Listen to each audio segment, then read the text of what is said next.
When we talk about reformed customs union, we talk about updating customs union, modernization, and these are some technical terms, but overall it will increase trade and maybe boost competitiveness and will increase the foreign direct investments in Turkey.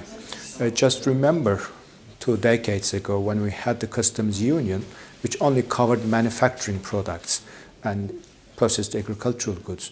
This really boosted competitiveness and factor productivity in Turkey and also attracted a lot of foreign direct investment when this liberalization was backed up with some reforms. I think we need more reforms, more structural reforms in Turkey to attract more foreign direct investment, which is becoming a tough issue at the global level because attracting and finding money for investments is a difficult thing. So what customs union could add to this, just imagine that trade in services is liberalized, that also requires some openness in investment measures, regulatory measures, will invite more foreign direct investment. Today, 3/4 of Turkey's capital inflow comes from the European Union. That's good. Turkey diversified geographically its exports, but also needs to diversify geographically its inflow of foreign direct investments. But today, European Union is the main supplier and is a very important strategic partner, and we are in the accession process, and therefore I believe the customs union, if reformed in terms of trade in services, having much certainty in making business legally also in Turkey, and creating more regulations in terms of investment measures that would help European business to invest more in its neighborhood area in Turkey. This also should be backed up, of course, by domestic political stability, which is needed nowadays in Turkey and everywhere. And I believe the customs union is a good opportunity if well regulated and negotiated, will bring more certainty, and more certainty will bring more investment decisions.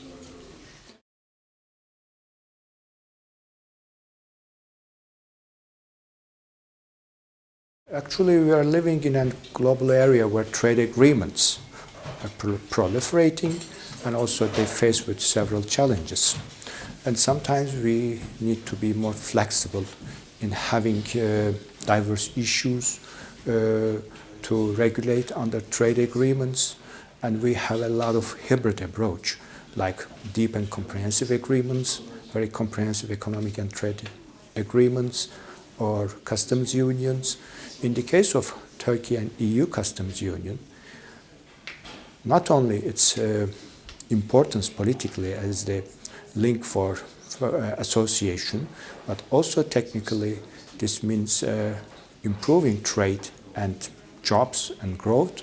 So in these negotiations, we will have maybe different techniques in terms of having customs union modernized in institutional sense, or in some measures to prevent obstacles to trade that will help Turkey to better transpose its legislation into European Union, and also free trade agreements in new areas to extend the customs union into services, agriculture. So what here we mean is not only to upgrade the customs union by just putting our attention on the already existing customs union issues, but also to broaden it into areas under different techniques, maybe free trade agreements that will not make Turkey responsible toward third countries, but at least liberalize trade and freedom of movement between the two sides to boost growth and jobs.